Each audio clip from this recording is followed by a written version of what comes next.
Michael Hastings, of course, a 33-year-old reporter who passed away in a car accident at 4:30 in the morning recently.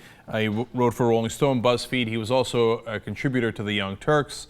And we've been asking some questions about his death. Obviously, it was strange circumstances. His car, of course, wound up being in a fiery crash. A lot of people have been asking questions. But overall, you have no evidence yet that there's anything amiss other than a terrible, horrible car crash. But now there is some piece of information that we were looking for, and that is significant, that now makes me think that there should be a much wider investigation. And that comes from Richard Clarke. Now, Richard Clarke is a very significant person. He was a former U.S. National Coordinator for Security, Infrastructure Protection, and Counterterrorism. He's the guy who was right about bin Laden and al-Qaeda. He was in the Clinton administration as a counterterrorism advisor, and then he was in the Bush administration. And he had been telling them, al-Qaeda is coming. We have to do something. We have to do a principals meeting. We have to get ready. They didn't listen to him, and at times they said, oh, he's got his hair on fire. Turned out he was 100% right. Now, he has voiced some concerns about what could be done to cars remotely. And this is shocking, even if you think that there's nothing untoward in the Michael Hastings story, which is, of course, incredibly possible, right? Even removed from that story, this facts that Richard Clarke is giving us is amazing, and it affects all of us. So what is it? Let me explain. He says, there's reason to believe that intelligence agencies for major powers, including the United States, know how to remotely seize control of a car. Whoa, hold on. We didn't know that. Why is this not the biggest revelation in a long, long time?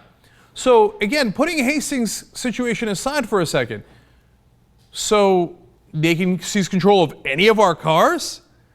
And what if you have, there's 1.5 million people in the intelligence community. I don't know how many of them have access to this kind of power, but I assume not that many, but a decent amount. How about if they got an ex-wife or a guy they hate? They can remotely control your cars? And he continues, what has been revealed as a result of some research at universities is that it's relatively easy to hack your way into the control system of a car and to do such things as cause acceleration when the driver doesn't want acceleration, to throw on brakes when the driver doesn't want the brakes on, to launch an airbag. You can do some really highly destructive things now through hacking a car, and it's not that hard. Now look, I had read similar things, but it was on some blog somewhere, and I thought, well, maybe yes, maybe no, right? This is Richard Clarke. He was our top counterterrorism advisor. He had every piece of information available to him when he was inside the United States government. He says doing it is easy. We didn't sign on for that. Did you sign on for the government being able to control your car remotely? Who in their right mind would agree to that? It gets even scarier. He says, so if there were a cyber attack on the car, and I'm not saying there was, I think whoever did it would probably get away with it. Now, if you thought the rest of it was bad, it turns out it's incredibly easy to get away with it, almost impossible to detect. Why is the whole country not talking about this? Is Richard Clarke wrong? If he is, I'd like to see 10 other guys counter him on it. If he's not wrong, okay, they can destroy any of our cars, whoever they are. I'm not saying it's Obama, I'm not saying it's the government, I'm not saying it's the FBI, but obviously some people can do it. They have this enormous power and you can't detect it. All right, continuing. He says, I'm not a conspiracy guy. In fact, I spent most of my life knocking down conspiracy theories. But my rule has always been you don't knock down a conspiracy theory until you can prove it wrong. And in the case of Michael Hastings, so he is specifically talking about this case. In the case of Michael Hastings, what evidence is available publicly is consistent with a car cyber attack. And the problem with that is you can't prove it. Now think about why Richard Clarke's even saying this in the first place. He doesn't have to say this, and in fact, he's probably going to get a lot of heat for saying this. But he's saying it anyway. I don't know if he knows anything more than we know. But even this is incredibly troubling. Furthermore, He says, I think you'd probably need the very best of the U.S. government intelligence or law enforcement officials to discover it. But now, in this case, unfortunately, those are among the different people that people suspect. They're worried that Michael Hastings was going to write about the intelligence community. In fact, there's an email from Michael Hastings, which was sent to BuzzFeed, and it was also sent to the Young Turks, where he said, I'm worried that the FBI is investigating me. Now, the FBI says they're not investigating me. Who knows, right?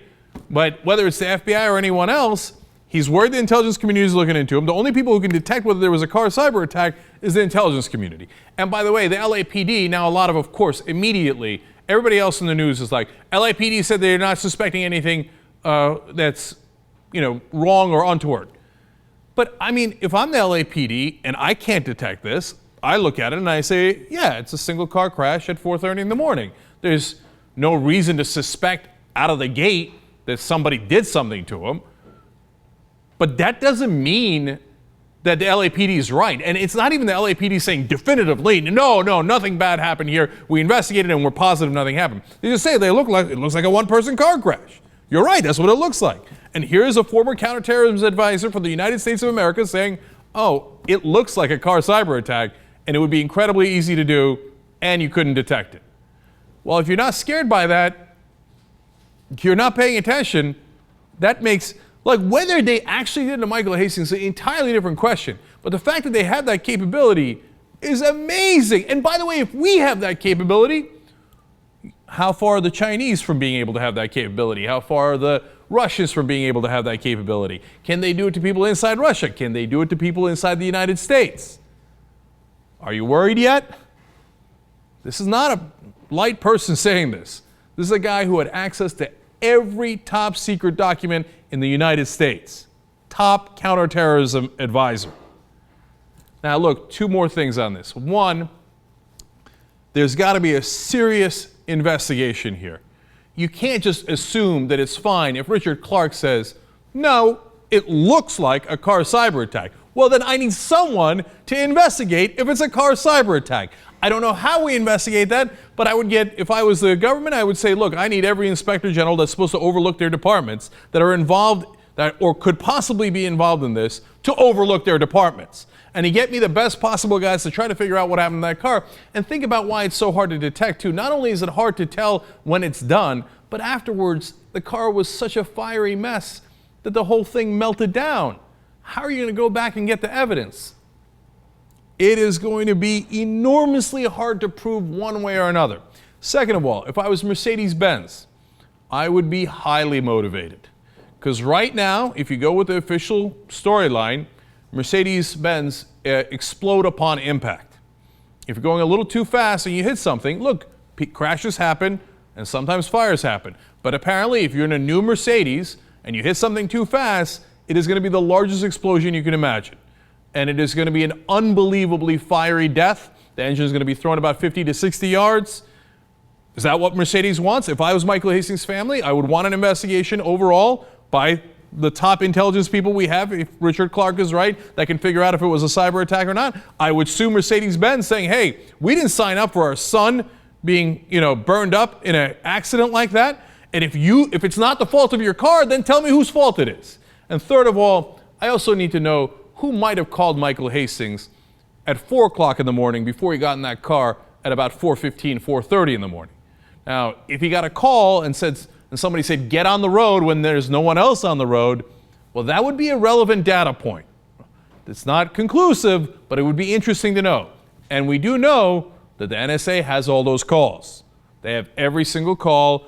They claim maybe they have the content, maybe they don't. They do. But they admit they have the number called and the number that it's coming from. This would be a good time to find that number, if there is such a number. But one thing's for sure, it's no longer possible to dismiss this as, oh, crazy talk, oh, no way. It's not legitimate.